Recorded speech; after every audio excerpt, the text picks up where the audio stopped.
Hi, my name is Joe Quirk, and I've brought visual aids to explain what I do and who I am.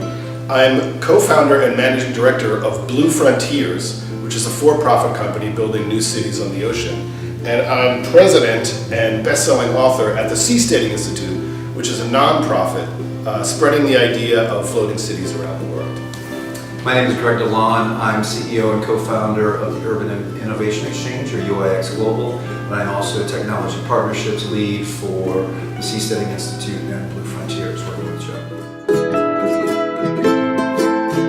Seasteading is building floating communities that float on the ocean, and Blue Frontiers is the first seasteading company.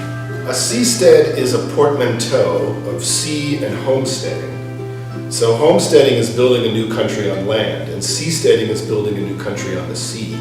And nearly half the world's surface is unclaimed by any country, and we want to create floating cities and new countries on the ocean.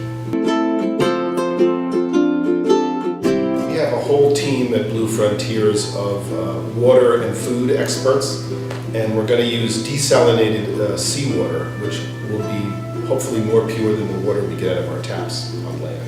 Part of what we would be doing would be actually developing water purification technologies, and then also we'll be collecting rainwater depending upon what the site conditions are on our site for the supply of rainwater. We expect the first floating islands will be entirely powered by solar technology, which is more efficient on the water than it is on land because you can use the water to cool solar panels. While primarily focused on solar energy, particularly in the tropical regions, we're also looking at other potential energy sources that might include biofuels, biodistillation, biogas, or even wave energy and wind energy as well. We hope they will be better than sustainable. We hope they will be environmentally restorative. If you build a foundation on land, you basically destroy life on that spot. If you float a foundation on water, animals and sea life actually attach to it. So imagine if you could build communities and increase the amount of sea life in the lagoons and atolls around the world. The first floating islands will be tethered loosely to the sea floor. They will also be easily towed to different spots so people can move about and found their own communities. Imagine a floating Venice where you can move your island about. That's basically the way it's designed, and it can expand as it grows and succeeds. I think of seasteading as bringing a Silicon Valley sensibility to the problem of governments not innovating sufficiently. So if you think of the source of solutions is startups, if we could create small little startup societies on the sea, we could experiment with different ways of living together and hopefully discover solutions to problems we have now. We have many geographical locations in mind, and I'd like to list them in order of preference. So the first location I would love to see is French Polynesia. French Polynesia is a maritime culture. They have lots of natural wave breakers. They're the original seasteaders. They traveled across the ocean from island to island. It's the perfect place to start. After that, I would like to start attaching to seamounts off the coast of Brazil, hurricane-free waters. We've already got a team looking at that to see if that's possible. This would actually be international waters. I'm very interested in Panama. I'm interested in the Maldives, Palau, and maybe Malta.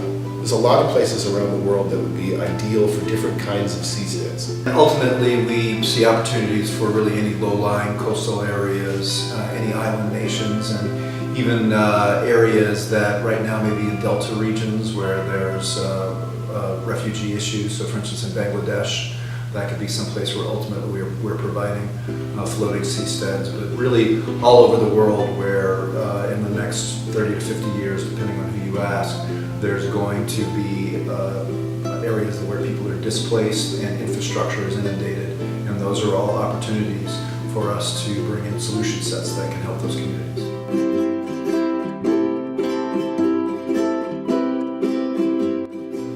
just be like any other relationship between an island and a coast.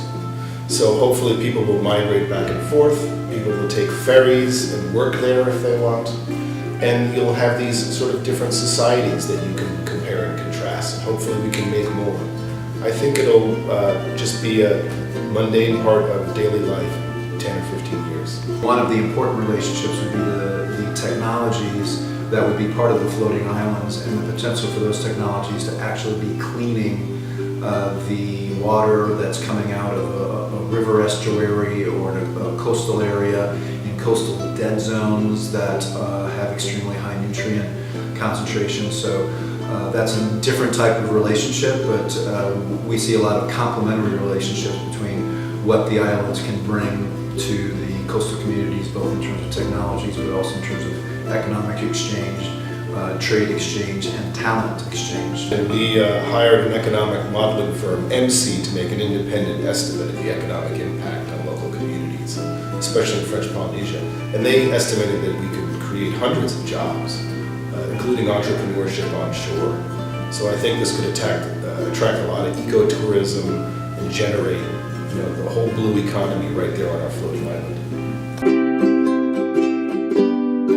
French Polynesia is technically a part of Europe. It's a part of France. It's a protectorate.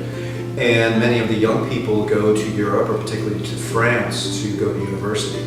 So they're receiving technical educations and degrees, and they don't really have an opportunity to use those back in French Polynesia. Part of what this project potentially brings is the opportunity for those young people to come back and either be starting their own businesses as entrepreneurs that are better integrated into the rest of the world through the type of business and activity that we'll be bringing, but also with these technologies in particular, young people who are either working in those technologies or can work for those companies.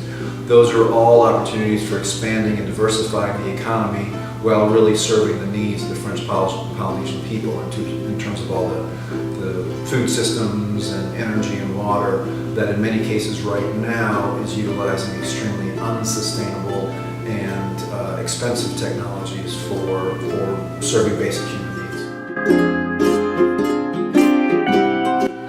Everyone in this room and everyone that wants to do something new, people reach out to us with their own ideas. If you give people a platform and say, we're going to start a totally new society that's not just environmentally sustainable, but environmentally restorative, people come to you with their ideas. So it'll be an incubation hub with some of the most innovative people in the world. It's really building a new society, so to speak, from scratch. So who do we need, or who do we want, or who's interested? The answer is pretty much everybody. So you could open a bakery because people need fresh bread, but you may be a digital nomad. So many people these days, as long as they have access to good internet, in our case they'll have access to high-speed fiber internet, they can do their work from any place in the world.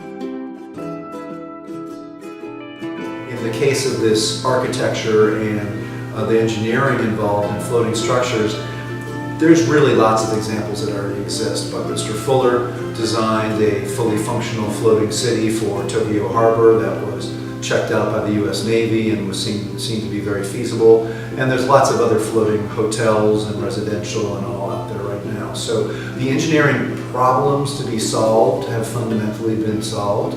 So that really opens up the opportunity for architects and engineers and urban planners and landscape architects to really come up with some fascinating new and creative ideas for what happens on top of those platforms, but then also what can happen within and below decks on those platforms in terms of functional and comfortable spaces and innovative ways of organizing these new communities. I love thinking about this because I think in 5 years from now we'll have floating islands, and I think instead of talking about it, we'll have something that people can point to. And I hope it sets such a fabulous example that more people around the world, especially island countries like Kiribati that are threatened by sea level rise, are also engaging in this dialogue with creating new islands around the world. So they're proliferating and people around the world are asking for them. So it starts to become a mundane part of daily life. It attracts all sorts of technologists and innovators to solve the engineering challenges and the materials challenges and the energy challenges. And I think 30 years from now, we could have floating cities on the ocean, we could have floating airports, we could have hundreds of new countries, and people can choose among them, and we'll be seeing things that will amaze us that we can't imagine now, because it'll unleash the creativity of all the people that want to create their own utopias. I'm going to give a speech in November at a space conference that I'm going to call "The Sea is a Springboard to Space." And I'm going to explain to the space engineers why, if you want to experiment in zero-gravity environments, you can do it underwater. I was already invited to speak at NASA Ames in California to talk to them about how algae can be used up in space. They're very interested in that. It's the ultimate sustainable food. Just about everything you want to do in space, you want to practice on the water. And I think of the blue frontier as a moral frontier. You know, we're stuck with these governments founded in previous centuries, founded on war and aggression. And I think a new generation of people can create voluntary societies that are peaceful and more innovative and founded on new values. And once we establish peaceful, voluntary, environmentally restorative societies on the ocean, then we'll be worthy to take our values to outer space. So you're not going to change human nature. The same humans are going to be on the water. The difference between a floating society and a land-based society is that people can move about and choose different societies. And you have to get a business model and an algae farm and convince people to move there. There's no pyramid of power you can ascend in a dysfunctional government, and then you have a captive population you can behave badly towards. I think it's going to be very hard for tyrants and criminals to get a foothold in a society that can disassemble beneath them and spread about. And it's for the same reason that cruise ships are relatively peaceful and don't go to war with each other, and the captain doesn't make you walk the plank if you disagree with him. It's because people can choose other cruise lines. So I think the very flawed human nature that we all inherit will be more inclined towards cooperation and less inclined towards power in a world where people can float and move about, as opposed to they're stuck together on land. And that was the original vision of Seastead. Yeah, and I think there's another type of bad actor or human nature that will ultimately be a factor in the future of this project, and it has to do with polluters, even on a small scale. So our intent and our vision is to be creating integrated technology platforms, so physical platforms, but also the integrated technologies, such that everything that is on the platform is seen as a resource, and there's no reason to be dumping things into the ocean. But as these platforms begin to be propagated around the world and perhaps can serve refugee populations, and the price comes down from the original prototypes, that the fully integrated technology platforms will be something that will contribute to a shift in human culture as to how we relate to resources and how we're protecting the environment that we live in. You have to solve the seasickness problem. Okay. I call it the martini challenge. In order to have civil society, people can't be nauseous. You want to have your martini and fill it up to the brim, and then it doesn't spill. So it's very important to create stable platforms that don't give rise to seasickness. And don't tell anyone, but I suffer from seasickness.